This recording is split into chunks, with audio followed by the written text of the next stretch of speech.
मक्खी ये खाली उड़े छे ने देखे मक्खी पता नहीं छै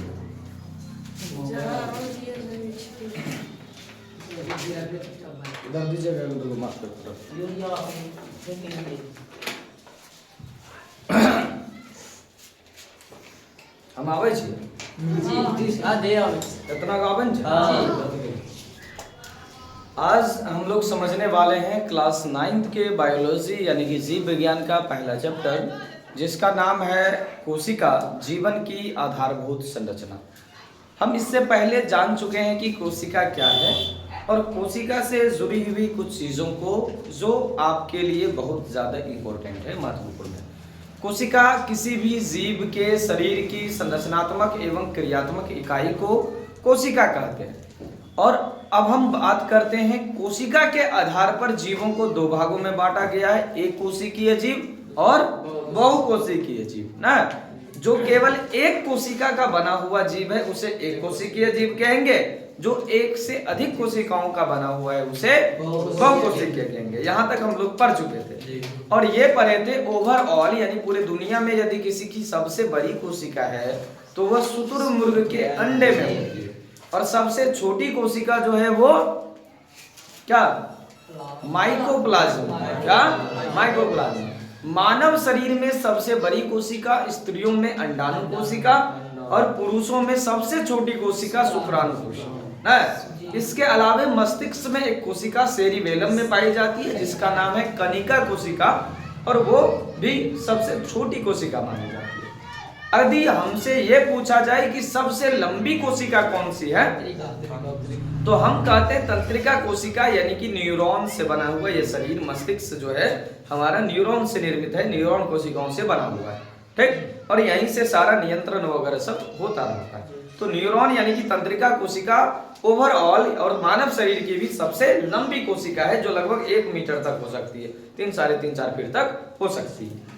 अब हम जो लिखे हैं ये कोशिका से जुड़ी हुई कुछ महत्वपूर्ण चीजों को लिखे हैं और हम अपने शारीरिक संरचना और बनावट को किस प्रकार देख पाएंगे, हमारा शारीरिक संरचना किस प्रकार से है उस चीज को लिखे हो।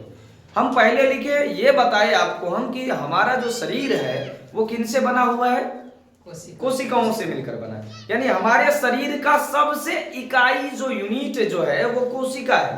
यानी संरचनात्मक जो यूनिट है जिनसे हमारा शरीर का निर्माण हुआ है वो क्या है, कोशिका। क्या है, और वही कोशिकाएं काम भी करती है, इसीलिए कोशिका जो है क्रियात्मक यूनिट भी है, संरचनात्मक और क्रियात्मक दोनों यूनिट है ना।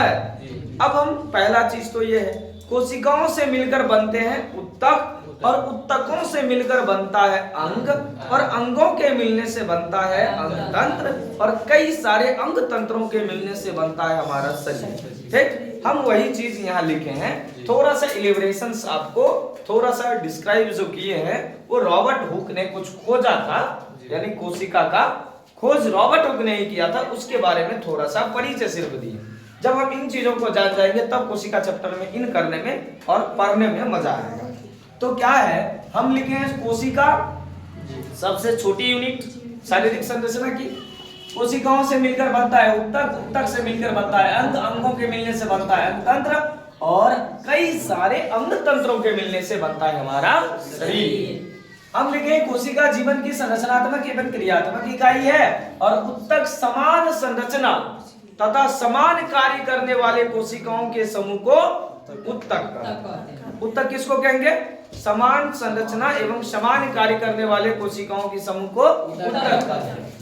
अब दूसरा क्या लिखे, अंग। उत्तकों को मिलने से कई सारे उत्तकों के मिलने से अंग बनते हैं और कई सारे अंगों के मिलने से अंग तंत्र बनते हैं। और जैसे पाचन तंत्र यानी डाइजेस्टिव सिस्टम, श्वसन तंत्र यानी कि रेस्पिरेटरी सिस्टम, परिसंचरण तंत्र यानी कि सर्कुलेटरी सिस्टम्स, ये सारा बहुत ज्यादा आपको मिल जाएगा। फिर आता है बॉडी यानी कि शरीर आपका, बॉडी जो है किस प्रकार से, तो कोशिका से मिलके बना उत्तक, उत्तक से मिलके बना अंग, अंग से मिलकर बना अंगतंत्र, और कई सारे अंगतंत्रों से मिलकर बना किसी भी जीव का शरीर। यह है हम लोगों के शारीरिक संरचना का प्रारूप। पहले कोशिकाएं, फिर कोशिकाओं से उत्तक, फिर उत्तकों से अंग, फिर अंगों से अंगतंत्र, और फिर अंगतंत्रों से हमारा शरीर। अब हम कोशिका की खोज से संबंधित कुछ चीज लिखें, इसको समझिए।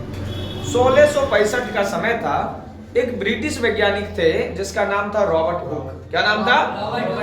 Robert Hooke. रॉबर्ट हुक इसके अलावा बहुत सारे कार्य करते थे, लेकिन वो कोशिका को उन्होंने देखा, एक कॉर्क ओक का वृक्ष होता है, ओक, तो उनकी जो सबसे ऊपरी परत है वो कॉर्क कहलाता है। तो कॉर्क जो है ना, कॉर्क को निकाला, छाल को निकाला, जो पुराना जाइलम होता है मरा हुआ रहता है। तो उन्होंने जिस कोशिका की खोज की वो मृत कोशिका थी, मरी हुई कोशिका थी, उसको बाहर निकाला और उन्होंने एक सूक्ष्मदर्शी बनाया था। किसने? रॉबर्ट हुक ने। उसी सूक्ष्मदर्शी यंत्र से जब उन कॉर्क कोशिकाओं को देखा रॉबर्ट हुक ने, किनको देखा? कॉर्क कोशिकाओं को। किसने देखा? रॉबर्ट हुक ने। तो वो देखा कि सब एक जैसा मधुमक्खी के छत्ते के समान दिख रहा है। कैसा दिख रहा है? मधुमक्खी के छत्ते के समान, इस तरह से सब दिख रहा था उसको। सब एकदम मधुमक्खी के छत्ते के समान, एक लाइन से एक के जैसा है, सब एक दूसरे से क्या हुआ है? जुड़ा हुआ, इस तरह से, ऐसे सब के साथ। इसने था बोला भाई एक जैसा ही संरचना ही है क्या? तो लगता है उन्होंने जो इसका नाम दिया, उसका नाम दिया उन्होंने सेल। क्या नाम दिया? सेल। तो कोशिका का नामकरण किसने किया है? तो रॉबर्ट। क्या नाम दिया उन्होंने सबसे पहले? सेल नाम दिया। और उनकी एक किताब है जिसका नाम है माइक्रोग्राफिया। क्या नाम है? इनकी किताब रॉबर्ट हुक की किताब का नाम है माइक्रोग्राफिया। और इस पुस्तक में उन्होंने अपने माइक्रोस्कोप से खोजे गए कोशिका का वर्णन किया ना, और कोशिका का नाम उन्होंने क्या दिया? सेल। सेल कहाँ मिला? तो एक ओक के वृक्ष में कॉर्क जो छाल होता है उनसे पुराने जाइलमों में उसकी खोज की। कैसी कोशिका की खोज की? तो मृत कोशिका की खोज की। इसके अलावा यह जानना है कि आप जिस कोशिका को पढ़ रहे हैं उसके लिए एक अलग विज्ञान बना दिया गया ना, जीव विज्ञान का एक पार्ट ही बना दिया गया। तो उस जीव विज्ञान वाले पार्ट को हम लोग कहते हैं कोशिका विज्ञान, यानी कि साइटोलॉजी। क्या कहेंगे? साइटोलॉजी। तो हम वहां कर सकते हैं क्या? The study of cell is called cytology ना। कोशिकाओं के अध्ययन को कोशिका विज्ञान कहते हैं। आप लिख सकते हैं विज्ञान, जीव विज्ञान की वैसी शाखा जिसमें कोशिकाओं के अध्ययन की व्याख्या की जाती है, उसे कोशिका विज्ञान कहते हैं। अब हम धीरे धीरे इंटरेस्ट लेंगे और अपने चैप्टर में प्रवेश कर जाएंगे। चैप्टर में प्रवेश कर चुके हैं, कोशिका के बारे में जान चुके हैं, थोड़ा बहुत और जानना है। अब जैसे खोज संबंधित पढ़ेंगे फिर कोशिका को इलेबरेट करेंगे और बहुत बढ़िया से समझ में आने लगेगा। 8 मिनट।